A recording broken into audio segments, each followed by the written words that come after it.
Selamat sore adik-adik. Kali ini kita bertemu lagi di pertemuan berikutnya tentang kebangkitan Yesus. Alangkah baiknya sebelum kita mulai pertemuan kita hari ini, kita awali dengan doa.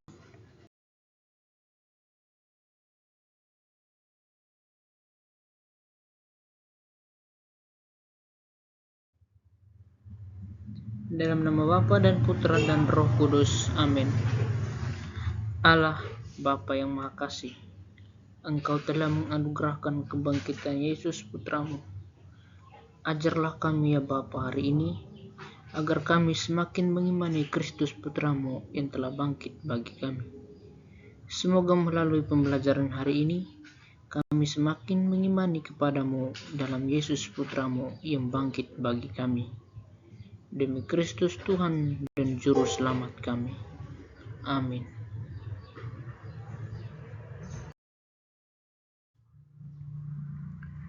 Adik-adik yang terkasih, sebelum kita mulai pembelajaran kita, ada 3 pertanyaan yang ingin aku tanyakan pada kalian. Apakah ada yang tahu apa itu kebangkitan? Lalu pertanyaan yang kedua, apa yang kamu ketahui tentang peristiwa kebangkitan Yesus? Dan kapan kita merayakan peristiwa kebangkitan Yesus? Baiklah adik-adik sekalian, tujuan pembelajaran kita hari ini yaitu adalah supaya adik-adik sekalian mampu memahami makna kebangkitan Yesus sehingga dapat meninggalkan cara hidup yang lama menuju hidup yang baru, menjadi orang yang selalu bersyukur dan mudah berterima kasih. Oke adik-adik.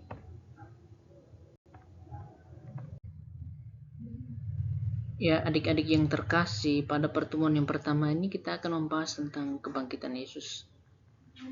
Kebangkitan Yesus itu adalah suatu peristiwa ketika Yesus hidup kembali setelah wafat di kayu salib.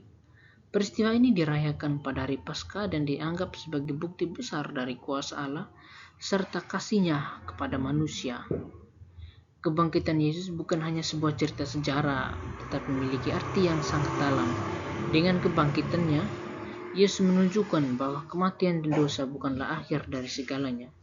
Ini memberi kita harapan bahwa hidup kita pun memiliki tujuan yang lebih besar, dan bahwa Allah selalu hadir untuk memberi kita kesempatan baru.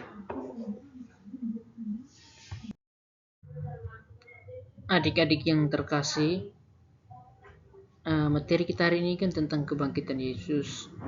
Jadi sebelum kita menjawab soal-soal yang sudah disediakan di LKPD-nya nanti, alangkah baiknya kita nonton dulu video ini supaya kita bisa menjawab soal-soal di LKPD nanti. Ini terjadi supaya Alkitab digenapi.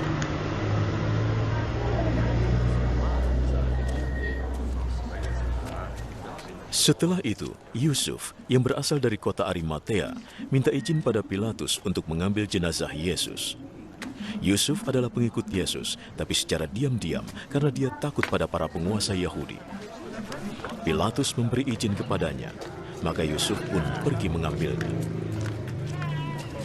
Nikodemus yang dulu pernah menemui Yesus pada malam hari pergi bersama Yusuf. Saat itu dia membawa sekitar 30 kg campuran dari ramuan mur dan gaharu. Kedua orang itu mengambil jenazah Yesus dan membungkusnya dengan kain kafan dan ramuan wangi, menurut adat orang Yahudi saat menyiapkan jenazah untuk dikubur. Di tempat Yesus disalibkan, ada sebuah taman, dan di dalamnya ada makam yang masih baru yang belum pernah dipakai untuk mengubur. Karena hari Sabat sudah dekat, dan karena makam itu tidak jauh, mereka meletakkan jenazah Yesus di sana. Pada hari Minggu pagi, sewaktu masih gelap, Maria Magdalena pergi ke makam dan melihat batu penutupnya sudah digeser dari makam. Ia berlari mencari Simon Petrus dan murid lainnya yang dikasihi Yesus.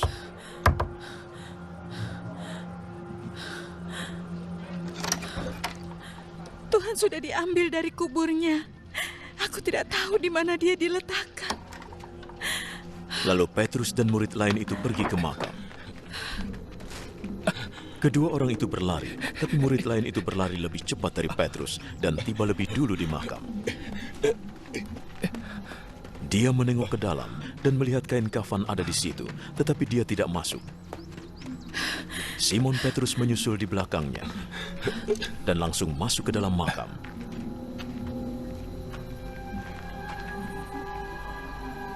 Ia melihat kain kafan terletak di situ, juga kain yang menutupi kepala Yesus. Kain itu tidak di dekat kain kafan, tetapi tergulung, terpisah. Lalu murid Yesus yang lain yang tiba lebih dulu ikut masuk. Ia melihat dan percaya. Mereka masih tidak mengerti yang tertulis dalam Alkitab bahwa ia harus bangkit dari mati. Lalu kedua murid itu pulang. Maria Magdalena menangis di luar makam.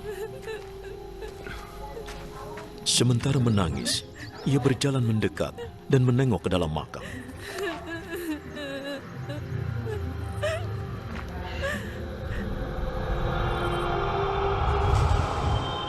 Ia melihat dua malaikat di sana, berpakaian putih, duduk di bekas tempat jenazah Yesus.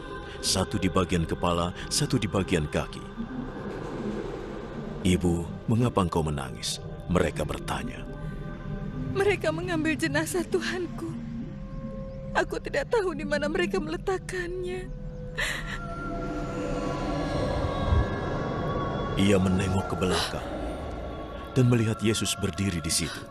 Tapi dia tidak tahu bahwa itu Yesus. Mengapa engkau menangis? Engkau sedang mencari siapa? Ia mengira itu tukang kebun. Jadi ia berkata, Jika engkau memindahkannya, di mana engkau meletakkannya, aku akan mengambilnya.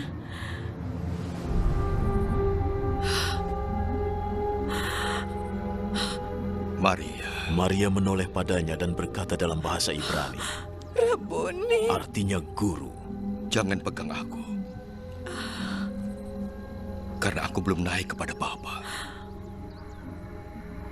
Temuilah saudara-saudaraku dan beritahukan bahwa aku akan naik pada Bapakku dan Bapa mereka, Allahku dan Allah mereka. Maka Maria Magdalena memberitahukan para murid bahwa ia sudah melihat Tuhan dan memberitahukan apa yang Tuhan katakan. Ya, baik adik-adik. Sekarang kita masuk ke pertanyaannya.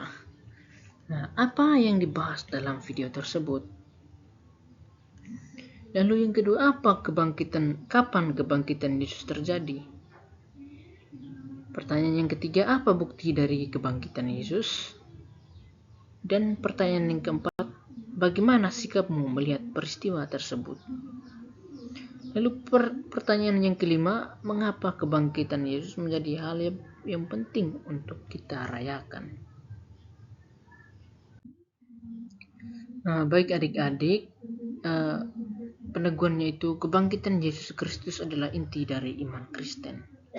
Dengan bangkit dari kematian, Yesus menunjukkan kuasa Allah atas dosa dan kematian. Kebangkitan ini bukan hanya peristiwa sejarah, tetapi juga membawa kesan bahwa Allah mengasihi kita dan memberi kita harapan untuk hidup yang kekal. Bagi kita, kebangkitan Yesus mengajarkan tentang kekuatan kasih, pengampunan, dan janji akan hidup baru. Ini berarti dalam kehidupan sehari-hari, kita juga bisa percaya bahwa selalu ada kesempatan untuk bangkit dari kesalahan, memperbaiki diri, dan hidup dengan harapan baru. Dari kisah kebangkitan Yesus dalam Matius yang kita lihat dalam video tadi, yaitu dalam Matius bab 28 ayat 1-10, kebangkitan ini menunjukkan bahwa Yesus menang atas dosa dan kematian. Melaluinya kita juga diberi janji kehidupan yang kekal. Peristiwa ini juga mengajarkan bahwa Allah menyayangi kita dan memiliki rencana untuk menyelamatkan umat-Nya. Dengan bangkitnya Yesus, kita diingatkan untuk selalu memiliki harapan, percaya kepada Tuhan, dan mengikuti ajarannya dalam kehidupan sehari-hari. Nah, sekian pertemuan kita hari ini. Mungkin dari adik-adik sekalian ada yang ingin bertanya, silakan.